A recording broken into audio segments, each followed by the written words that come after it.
Did you know there are over 300 companies selling e-bikes in the US? We are spoiled for choice, and it can be overwhelming. Since 2021, I've explored hundreds of e-bikes and produced detailed reviews on more than I can count. I've learned how e-bikes are manufactured at factories, sat down for extended interviews with CEOs and policymakers, learned about retail and service with many e-bikes, and ridden e-bikes all over the USA with hundreds of viewers on our GoElectric group rides. My personal insight combined with everything I've learned from viewers in person and in the comments section have helped me to develop a strong sense for what constitutes a competitive e-bike. In fact, several of the leading manufacturers told me they've made improvements to their e-bikes and helmets based on my critiques. Now I'm putting the experience to work, making sense of it all for you with this GoElectric e-bike buying guide. I'll show you how to identify the best e-bike for your needs and budget. We'll talk about the major players as well as brands and styles you may not have discovered on your own. Welcome to the GoElectric e-bike buying guide series.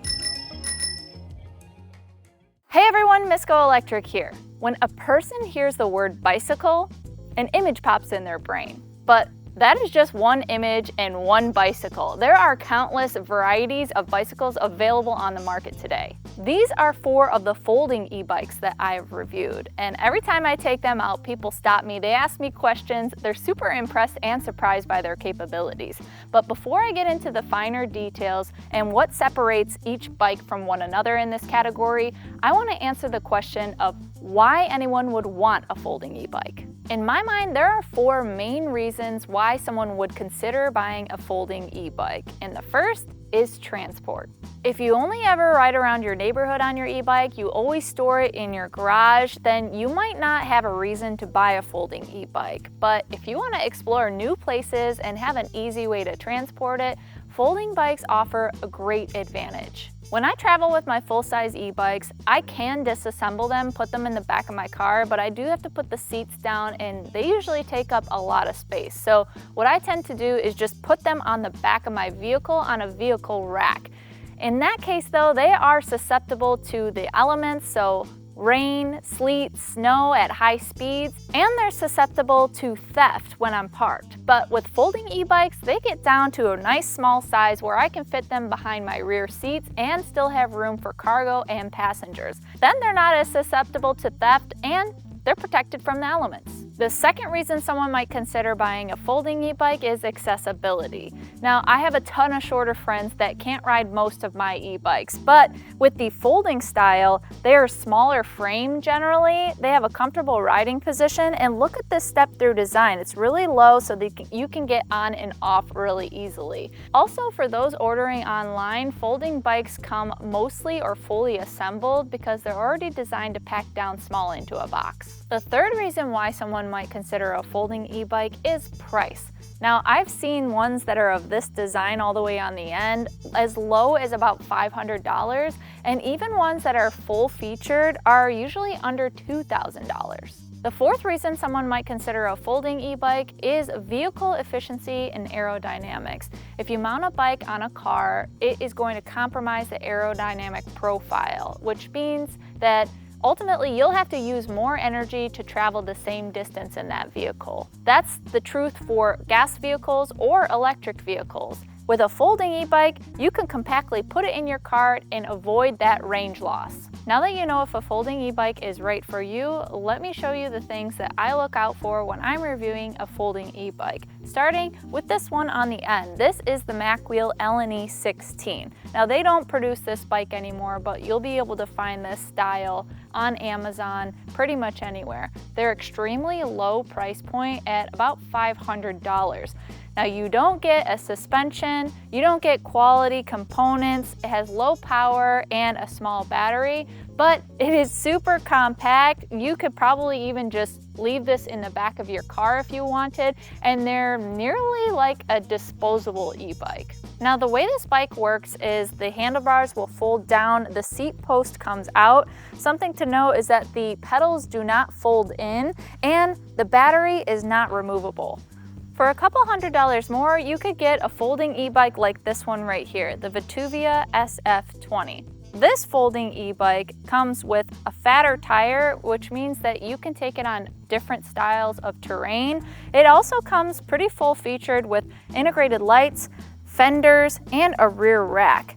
Now when you want to fold this bike, all you have to do is pull up this pin and the frame will fold in half. There's also a release on the handlebars, so those fold down, and the pedals will also fold up and in so you don't catch them on anything when you're putting it in your car, for example. Speaking of catching on things, you'll notice that these cables are exposed, and especially with a folding e-bike, I don't like that because you're folding them up and you're trying to put them in a compact spot and they're bound to get caught on something. So I tend to look for ones that are integrated into the frame so you don't have to worry about that.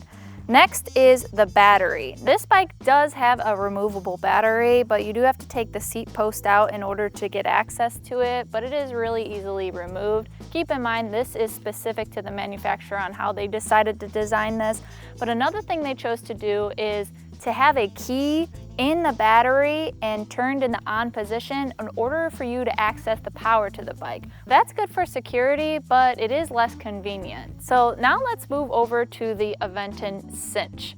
If you're looking for something that is a little bit more refined and premium, you can spend maybe $600 to $800 more to get something like this. This bike has brand name components, so Tektro brakes, Shimano shifter, Shimano derailleur, an RST front fork. It also has a colored display with app integration. The Aventon app allows riders to record their rides, engage with the community on the Discover tab, and also allow you to unlock higher top speeds. What I like about this is it has a great design and paint finish. The cables go right directly into the frame, and the battery is also integrated into the frame and easily removable. This folds up in a similar fashion where you just pull this here, the frame will fold in half.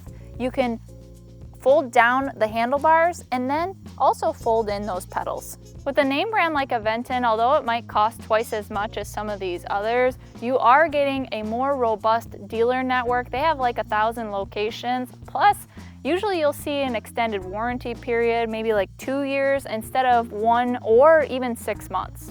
Now let's move on to the last bike that I have here, which is the Engui EP2 Pro. Engui is a company that is global. They sell really high volume, but this is not a premium bike. The components here are pretty low quality. You'll notice that it has this step over design, so it's a little bit more challenging to get on and off the bike. And in order to get the battery out, it is removable, but you do have to fold it. And this is how it would fold out.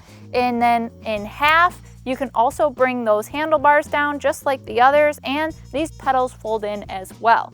One thing that's different about this bike is that it has a mag wheel design, which means that it's a forged metal. It's a little heavier, but it is more robust than a spoke design. Speaking of robust, this has a derailleur guard, so it's going to protect the derailleur, which is important if you're folding this up and putting it in places where it might bump up against surfaces. If you bend that derailleur, you're gonna have to recalibrate it, or it could just get damaged.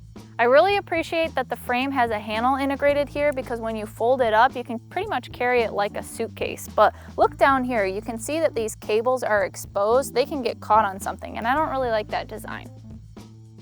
These 3 bikes have hub motors that produce 500 to about 750 watts of power, and that's what I would be looking for as far as performance goes. They deliver that power with a cadence sensor. Now keep in mind, that is a little bit more of a jumpy power delivery, but now they all pretty much offer a torque sensor, which is a more natural and smooth riding experience. So I'd be looking out for a torque sensor as well. All these bikes have mechanical brakes, which work fine, but I prefer a hydraulic brake, which are now readily available on the market. Folding bikes have come a long way, and you can have a no compromise experience. What that would look like is something that's a little bit more premium, and if money was not an issue, I'd go for something like a GoCycle. Not only do they pack really tightly, they also have carrying cases for them, and they have really great power. I'd also look out for ones that have turn signals and even an electric horn. Now there are full-size e-bikes or mountain bikes, things like that, that also do fold, but once they tend to get a little bit bigger, they're harder to manage. So these with the smaller 20-inch wheels are ones that I tend to recommend. Well, I hope this primer for folding e-bikes was helpful for you, and I'll put links in the description below for all of these bikes. But until next time, drive, fly, ride. Go electric.